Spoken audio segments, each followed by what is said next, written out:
प्रेम से बोलो सतगुरुदेव की जय। प्यारे साथियों, सतगुरु कबीर साहब बीजक शब्द 27 में कहते हैं, भाई रे अद्भुत रूप अनूप कथो है, कहो तो को पतियाई, जहाँ जहाँ देखो तहाँ तहाँ सोई, सब घट रहा समाई।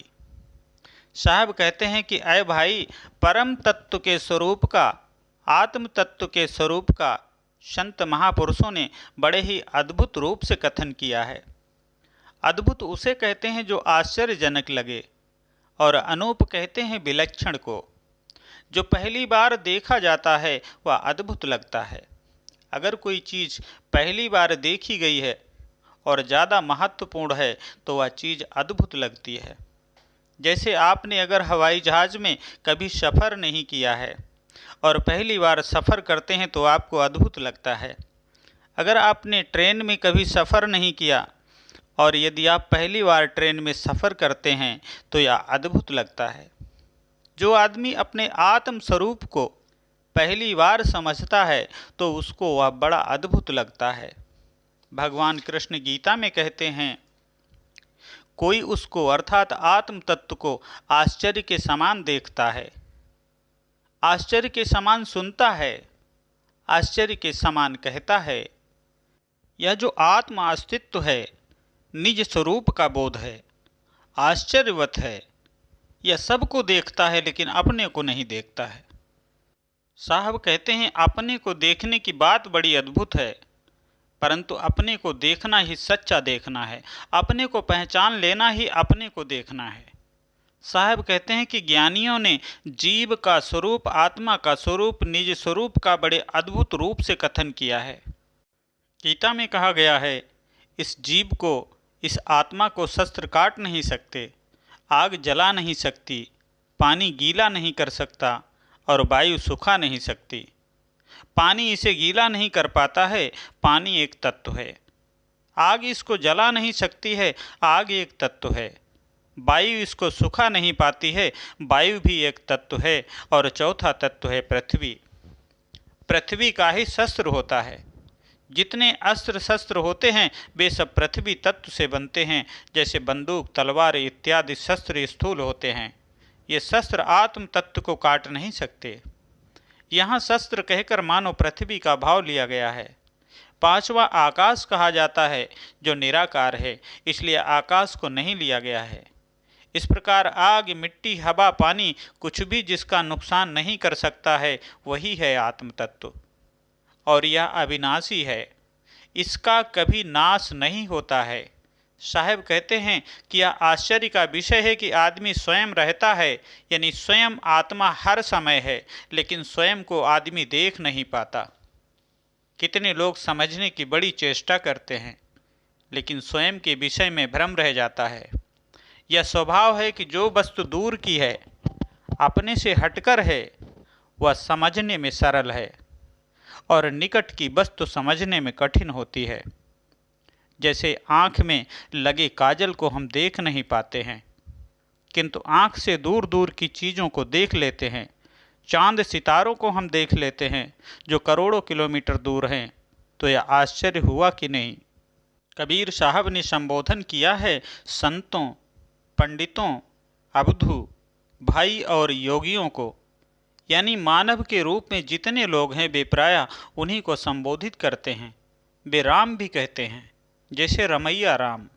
तो रमैया राम से अभिप्राय है जो सब घट में रम रहा है वही राम। इसलिए विद्वान लोग कहते हैं कि कबीर का ज्ञान उधारी का सौदा नहीं है किंतु नगद का है। वह बिल्कुल नगद है। जो व्यक्ति सामने मौजूद है उसी को वे संबोधित करते हैं। साधु के रूप में, योगी के रूप में, अवधू के रूप में, राम के रूप में, भाई के रूप में। व्यक्ति उपस्थित है इसलिए वे व्यक्तियों को संबोधित करते हैं।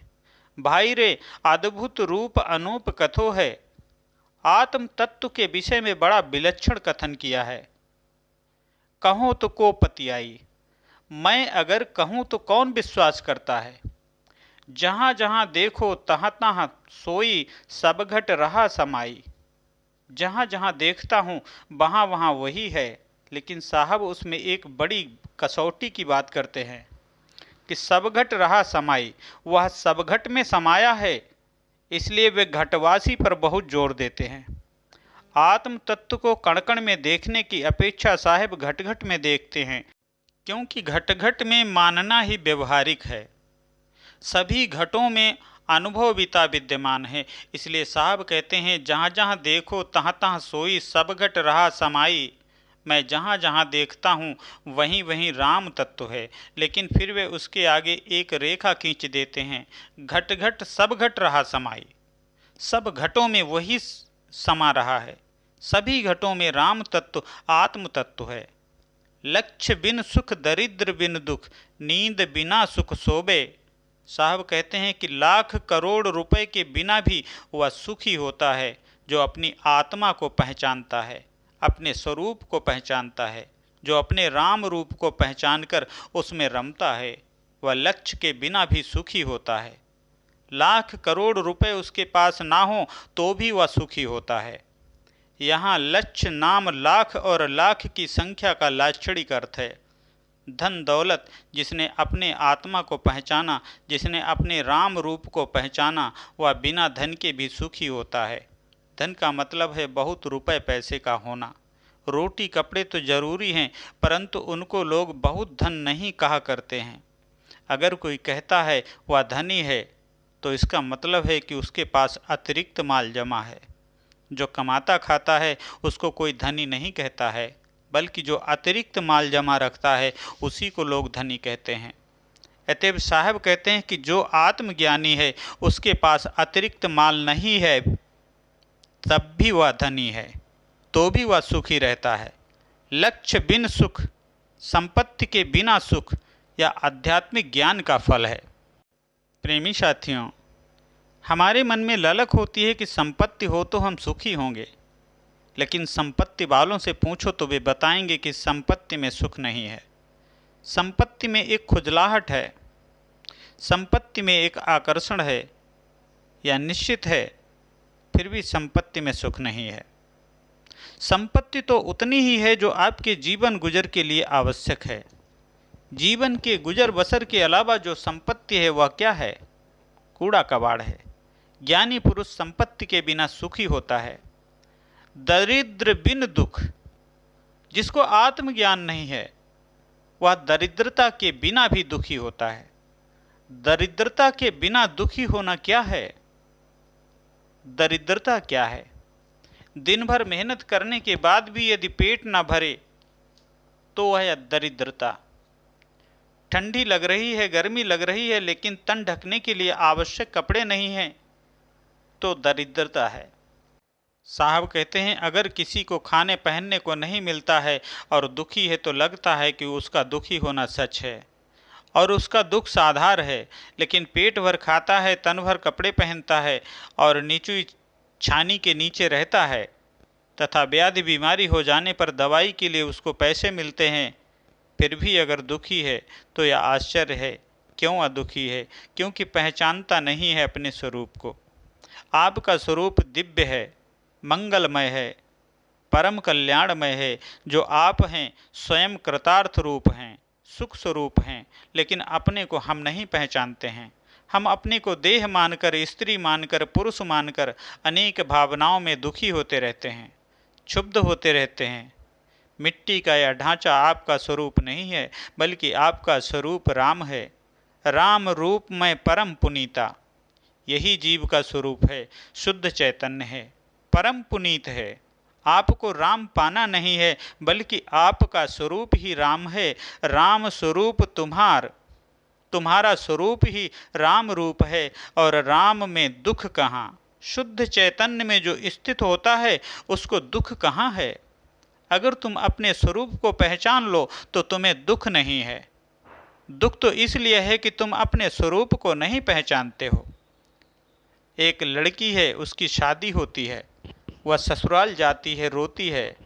वह समझती है कि मैं लड़की हूँ, लेकिन वह लड़की इत्यादि नहीं है। उसकी आत्मा शुद्ध बुद्ध निर्मल है। किसी का कोई मर जाता है, लड़का मर जाता है, तो वह बैठकर फूट फूट कर रोता है। अरे तू न पिता है न पुत्र है, क्यों रोता है? किसी का लड़का मर गया था। कबीर साहब उधर निकले। वह व्यक्ति रो रहा था। उसको देखकर साहब ने कहा, केतिक बूंद हल्फो गए, केतिक गए बिगोए, एक बूंद के कारणे मानुष काहे को रोए। अरे तेरे वीर की कितनी बूंदें बेकार चली गई होंगी तथा कितने गर्भ में जाकर नष्ट हो गई होंगी, निष्फल हो गई होंगी, परंतु तू एक बूंद के लिए रो क्यों रहा है। तेरा जो लड़का है वह क्या है, वीर की एक बूंद ही तो है, और सब संभवतः वीर की एक बूंद की भी उसमें आवश्यकता नहीं पड़ती हो। अतः वीर की एक बूंद का एक कतरा, एक अंश, और उसके लिए तू क्या रोता है। ज्ञान में स्थित होकर जब हम समझते हैं तो लगता है कि हम जो दुखी हो रहे हैं वह हमारा अविवेक है। जिन प्राणी पदार्थों के मोह में हम दुखी होते हैं उनका संबंध थोड़े ही दिनों में छूट जाता है। कितनी देवियों के बच्चे नहीं होते तो वे बहुत दुखी होती हैं कि हमारा जीवन बेकार है। लेकिन बच्चे होने से किसी का जीवन बेकार नहीं होता। बच्चे होने से कोई जीवन में सफल नहीं होता। बच्चे न होने से कितने लोग कहते हैं, और माताएं ज़्यादा कहती हैं कि आज निर्वंशी का मुख देख लिया इसलिए 1 बजे तक पानी नहीं मिला। या बताओ कि साधु वेशधारी लोग कौन कौन वंश वाले हैं, वे तो पक्के निर्वंशी हैं। फिर आप लोग साधु संतों को क्यों देखना चाहते हो। क्या वंश से कोई बड़ा होता है। अगर वंश से ही कोई बड़ा होता है तो मुर्गी बड़ी संतान वाली है। वह जब अंडा देने लगती है तब 1 अंडा रोज देती है, फिर उसका दर्शन करना चाहिए। इसी प्रकार सूकरी भी 12-12 बच्चे एक बार में देती है, वह बड़ी भाग्यशालिनी है। सर्पिणी 300-300 अंडे देती है, और दीमक रानी तो एक बार में हजारों अंडे देती है, वह बड़ी भाग्यशालिनी है। जो बच्चे पैदा करे वह बहुत भाग्यशाली है, ऐसा मानना अज्ञान है। किसी को बच्चे हो गए तो ठीक है, बच्चे के साथ उत्तम व्यवहार करो, अच्छा है, लेकिन बच्चे जिसे नहीं होते हैं वह अभागा है, यह मानना बहुत बड़ी भ्रांति है। साहब कहते हैं, नींद बिना सुख सोवे। नींद के बिना ज्ञानी पुरुष सुख से सोता है। जो ज्ञानी नहीं है वह नींद के समय भी सुख से नहीं सो पाता, और ज्ञानी पुरुष नींद के बिना भी सुख से सोता है।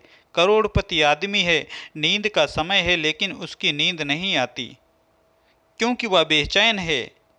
जिसका मन ही बेचैन है उसको शांति कैसे मिल सकती है। लेकिन ज्ञानी पुरुष नींद का समय जब होता है तब तो सुख से सोता ही है। जब नींद का समय नहीं रहता है उस समय भी मानो सुख से सोता है। वह जागता है तब भी सोता है, खाता है तब भी सोता है, हंसता है तब भी सोता है। सोने में जितनी निश्चिंतता रहती है उतनी निश्चिंतता ज्ञानी पुरुष को हर समय रहती है, क्योंकि उसने जगत को जीत लिया है। जगत को जीतने का मतलब है मोह को जीतना। कुछ मेरा नहीं है। ये जो प्राणी मिले हैं सब सपने के लोग हैं।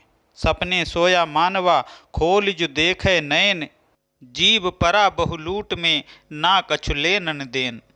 मनुष्य सपने में सोया है, वह बहुत लूट में पड़ा है। लूट का मतलब आनंद भी है और क्लेश भी है।